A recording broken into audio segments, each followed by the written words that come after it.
So I'm going to have this young lady bring our next speaker to the front of the call. Grab your notebooks. I promise you, you don't want to miss it. Let me turn it over to my good friend, Miss Trakesha South.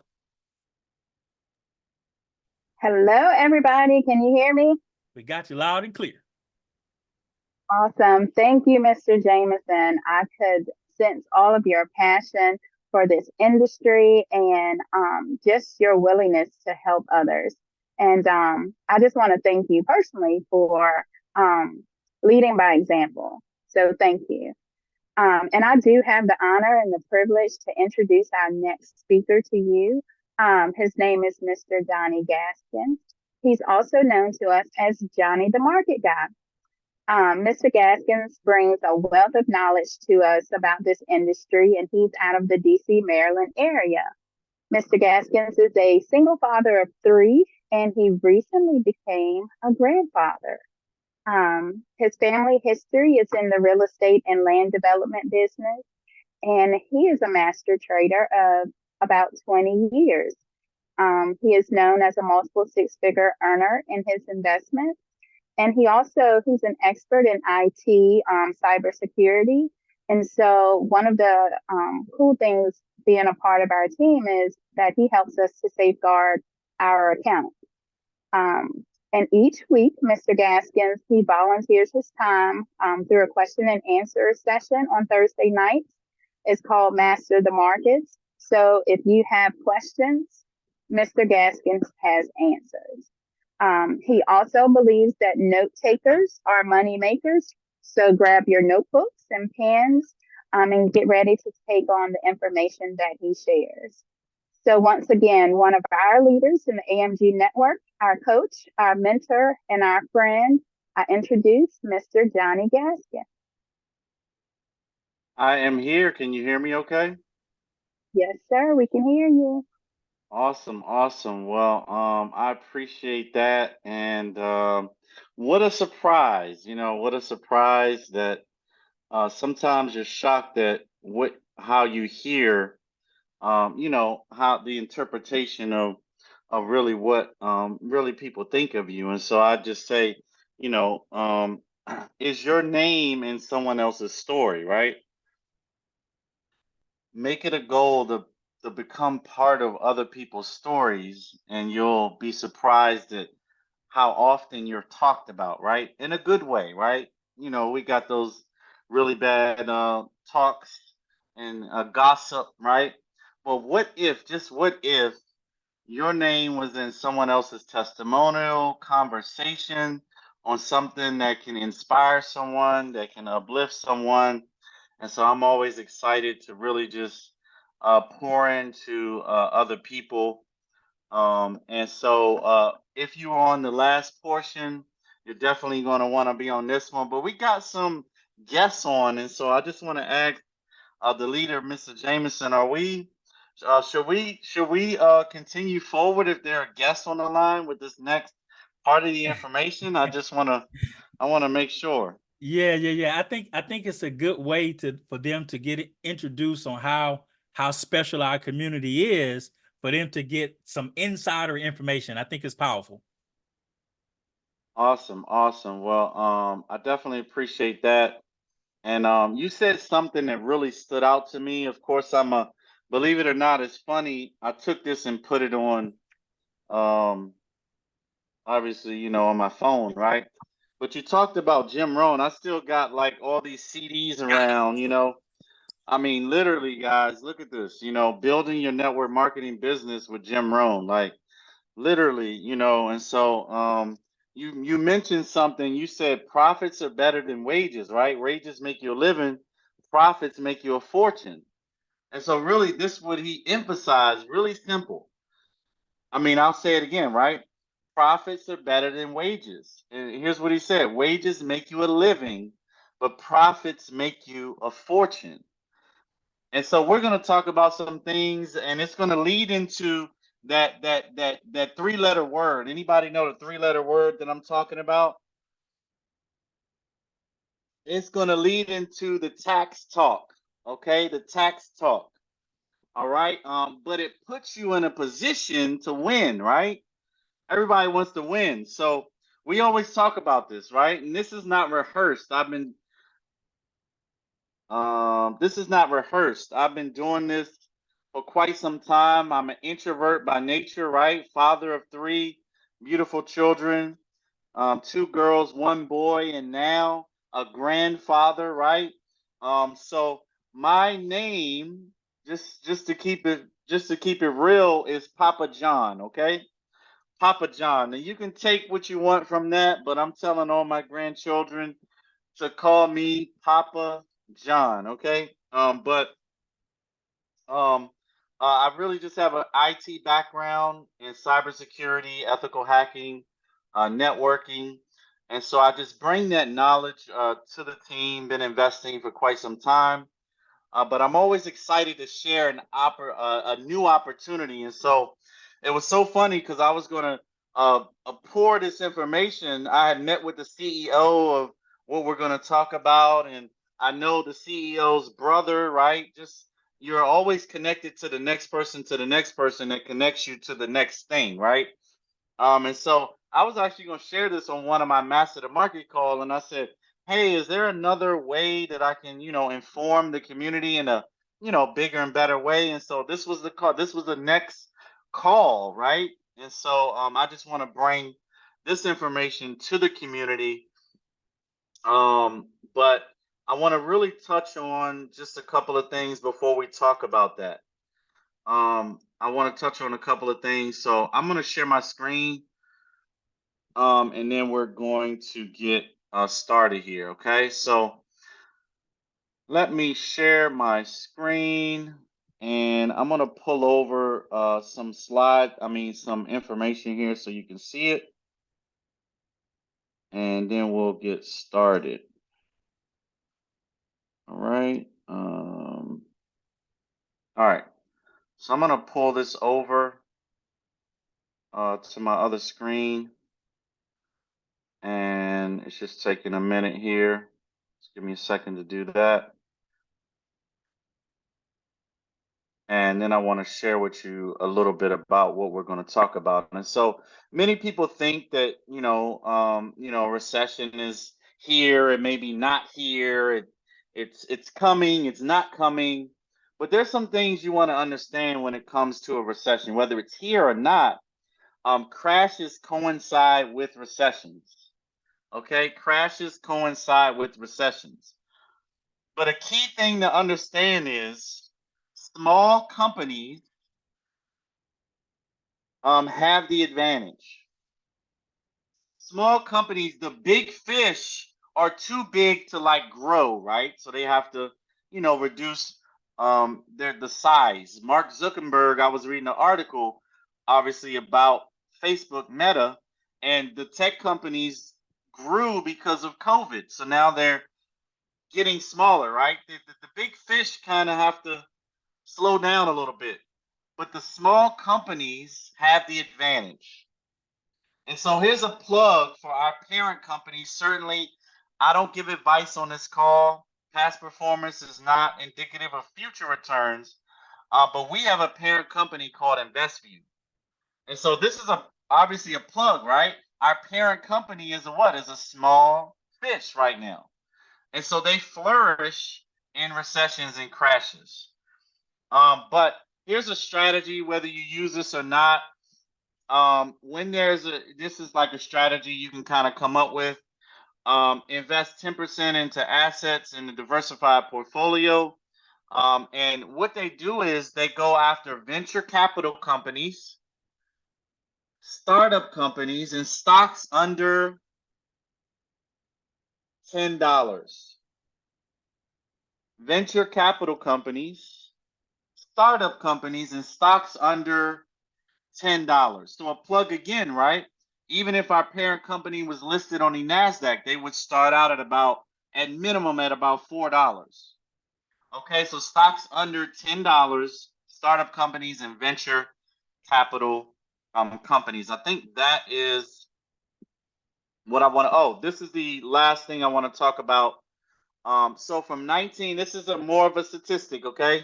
From 1945 to 2007. Small stocks outperform large stocks after recessions. So here's what we say on this call. We get the education, the information, we get the plug, right? We run the play and we get in position.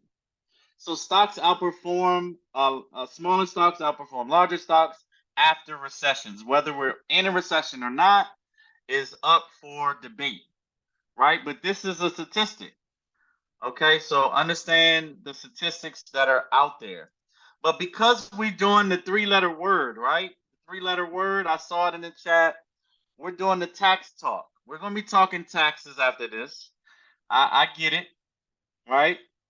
And so what I want to cover is something that is important that, I just want to put this out there so you understand what this is all about. And so we're going to use a little bit of AI here, okay? We're going to use a little bit of AI, generative AI, and you're going to see why, right? I always map these things out, right? It's amazing. And so the Jobs Act, I Googled the Jobs Act, and when I Googled the Jobs Act, guess what happens? Google has generative AI, which is experimental, and many of you may want to know, well, what is the Jobs Act, right? And so the Jobs Act was implemented by obviously President Obama, but it gives us the ability to, as an average person that may have less than $1 million, okay, that may make maybe less than $250,000 a year, have less than $1 million in assets. It gives us the ability since 2012 to invest into crowdfunding, equity crowdfunding companies. Equity crowdfunding companies. Obviously, it gives us the ability to do some other things, but here's what we're focusing in on. Allows for equity crowdfunding for the average person. When it comes to crowdfunding, my friends, there's some things you need to understand. There are always tax implications and requirements when it comes to investing. So obviously, get with your tax professional. They understand the laws more than myself. But crowdfunding generally is referred to as the use of internet by small companies to raise a capital through limited investments from large numbers of investors. Okay, so what we're able to do is take a small amount of money, and I'm making sure I'm coming through clear. I think I am. And invest it into a what? Startup company. Okay? Startup company. So the SEC, the general public can invest in capital raising by startup companies. But there are rules to the game, okay? There are rules to the game. So make sure you read the rules. Briefly, we'll just cover some brief things. Over a 12-month period, there are some rules, okay? So either your annual income when you invest in a startup company or net worth is less than 100,000 during a 12-month period, you can invest up to the greater of either, which is $2,200. So most people can invest about $2,200 per year into startup companies. Again, get with your tax professionals to really understand this when it comes to that, right? And so they give a couple of examples here. Obviously, you can Google this and go to crowdfunding in the Jobs Act and type in FINRA, and then this will come up. If people have any questions, they can definitely reach out to myself to assist in trying to understand some of these rules, right? But why is this important? Because we're going to really be talking about this today. We're going to be talking about this today. Okay, and so we're going to present an opportunity.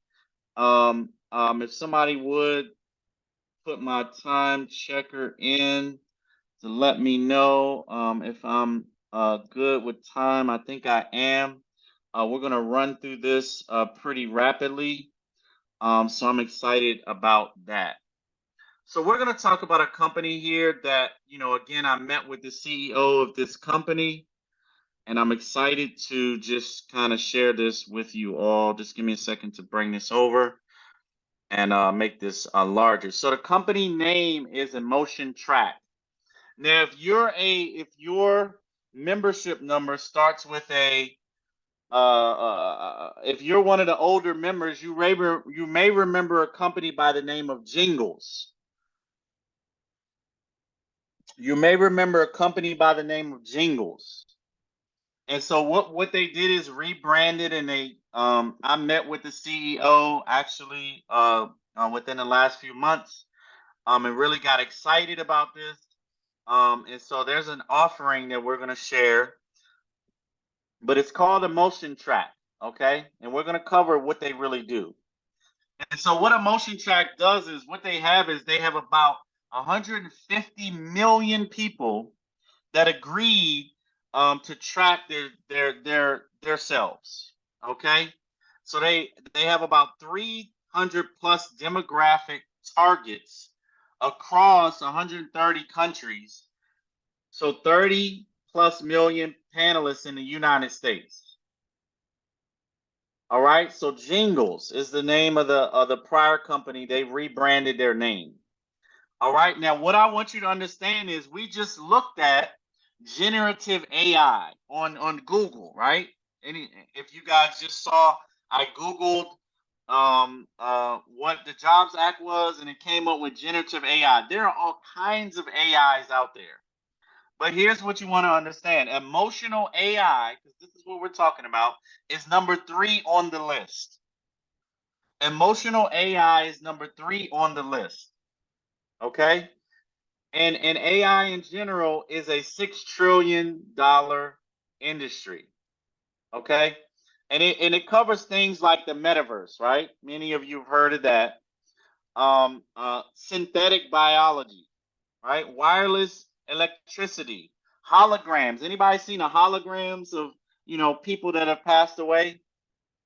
And so emotional AI and other moonshot technologies could grow to $6 trillion according to Bank of America. Okay, according to Bank of America. Some of their customers for the company include Morgan & Morgan, which is one of the largest when it comes to accidents and things like that. Many of you probably seen the commercials. Morgan & Morgan, you got BET, right? You're right, BET, okay? Royal Caribbean. So these are some of their customers right now that are using their technology. Some of the testimonials is one of them. For example, the verdict on this trial was about $120 million. They used, and we're going to cover a little bit about it, but they used the EmotionTrac technology to pick the jury. Anybody following the Young Thug trial, right? This is like the new age, I guess you could say, O.J. Simpson trial, right? The most televised trial right now, okay? But they're using this technology to pick the jury. How is that? Are they really doing that? Right? Yes, they are. And so what this allows you to do is it's fully automated. They have access to 100 and I think we got somebody on the top, 100 plus 150 million people, and they have 300 demographic screens. Here's a little bit about it, what it looks like. But here's what's important. They have intellectual property. They have U.S. patents. Here are the patent numbers here. This is critical in understanding as AI, those that have patents are the winners, right? Because they have the technology that can prove that they have it, number one. And then they can go back and see if other people are copying, and then go and go after those companies. Okay, so they have the intellectual property that takes all these facial recognition things. Now, when it comes to the courts, right? $70 billion legal market, 100 million trials and cases per year, 27% litigation related, no competitors, right? Nobody's doing this when it comes to looking at a trial and seeing what jurors to pick. This is quite interesting. So they do a mock trial, right? Typically, they have arguments, they go over evidence, and then they see people's facial recognition. They grab these 6 things, right? If they're happy, if they're angry, if they're fearful, disgusted, surprised, sad, they figure these things out. They grab these statistics with their technology. Okay, they're able to play this back to their customers, and they're able to see the statistics. So in the end, they can have 100 panelists to test and get you results in about an hour. Imagine what they would have been able to do with one of the Super Bowl commercials. When Arnold Schwarzenegger said neighbor, right? Neighbor. Imagine them analyzing that commercial and seeing how people react to that. Neighbor versus neighbor. On a Super Bowl commercial. Imagine that, right? So again, some statistics, they grab demographics, privacy information. People agree to this. So, for example, they capture all of this through their patents. A 50-year-old research person, they grab 6,800 facial standards and 2 million data points. I mean, this is crazy, right? That goes into it. Now, one of the things I want you to understand is, if you were involved in Facebook back when it launched, right? $10,000 in Facebook in 2010 would have been worth about $23 million. Pause. I just needed to take a drink, okay? $10,000 if you were an initial investor into Facebook in 2014, $430 million. Right? What would it be worth today? You can do the math on that one. But that's what happens. Airbnb, Uber, WhatsApp, Jay-Z, Sean Carter took himself to $1 billion just from one of them was an Uber investment, right? Early on that he made, and he made millions of dollars. So Uber, WhatsApp, Snapchat, they were acquired. Okay, or they were startups at one point, and you had an opportunity to invest in them, and then they did what they did. Not all things work out, right? Past performance can be different, okay, but this investment obviously has been vetted by many, okay, by many. And so what I'm gonna do is I may not have time to play this video, and you can kind of check me on that if I have time to play this video or not. Actually, I'm on a computer that I don't think I'm even sharing my sound. But I'm going to pull up this. So we have an opportunity to invest, and I'm going to paste this in the chat, okay? We have an opportunity to invest into a startup company. So just give me a second to put this in the chat for you friends. Okay? But here's the key thing to understand. This round, these investments happen in rounds. This round is up February 29th. So it's about 13 days until this round of investing is over. And I can tell you that this is the initial round after for those that invested in the old prior company, this is kind of the next round. If you look, did anybody invest on this call in the prior company when it was named Jingles? I don't know if they did or not. But I just want you to understand something. It was $1.50 then. So you may want to look at your investment, because guess what's happening right now? This is like the second round, okay? But what's happening now is look at the share price. Can anybody post the share price? So it was $1.50 back, when we initially invested in this one. And now it's $2.50 per share. That's $1 more. That's $1 more. So you may want to check on your investment, right? You may want to check on your investment. But we have about 13 days to invest in this. Obviously, you want to, take into account the Jobs Act and the tax implications and how much you can invest. based on your income. If you're not a high net worth individual, meaning having $1 million, making 250,000, and things of that nature, you want to key in on the amount that you can invest into startup companies. Okay, but this one in particular, the minimum investment is $250. Why? It's because this is the second round. This is the second round of investing. And so there's a video on here that you can watch. Always do your homework and do your research. But I'm confident in this one. Personally, I've met with the CEO. Maybe we'll see if that person, we can get that person. I'll see about that on a call at some point in the future, if they're willing. Okay, after this round is up. But they obviously have the 3 patents. They raised about $1.1 million in the past. They sold out a campaign. Some of their clients are Amazon, Royal Caribbean, Morgan & Morgan, and so on. They're really tapped into the Bar Association. And so obviously this market is booming. Everybody knows about AI. But here's what's important for me and what I keyed in on the CEO. This is like not insider information, right? But a conversation that I had with the CEO. And what he said was, right now, we're not going after our competitors that are using our technology that we have patented.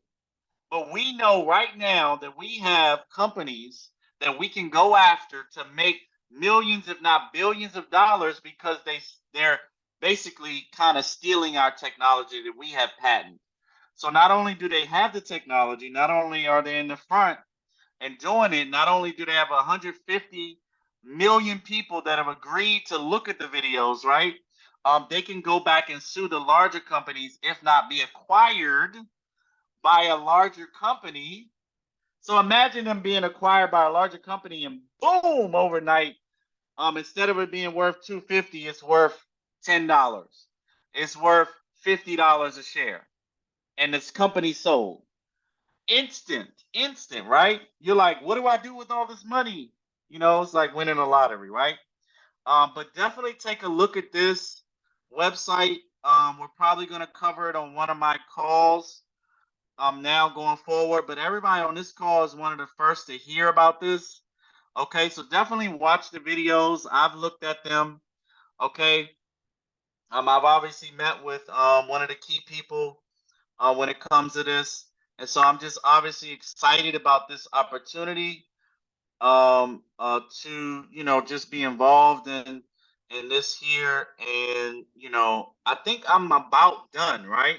This is pretty simple, but this is one of the plugs that you get for being a part of this community, right? You never know who we're talking to. And so, we bring things like this to our community. Obviously, it's with Net Capital. You set up an account, you put your correct income numbers in so it can give you the estimate on what you need to do. But their valuation is about 41 million currently, the company valuation. In this round, they've raised about $108,000, but that's not including the investors that I know about that prior to this investment round. Okay. And so I'm just excited about sharing this with you. And I think I'm done. With what I wanted to share. Hey, everybody drop some fire in the chat. Johnny the Market Guy does it again.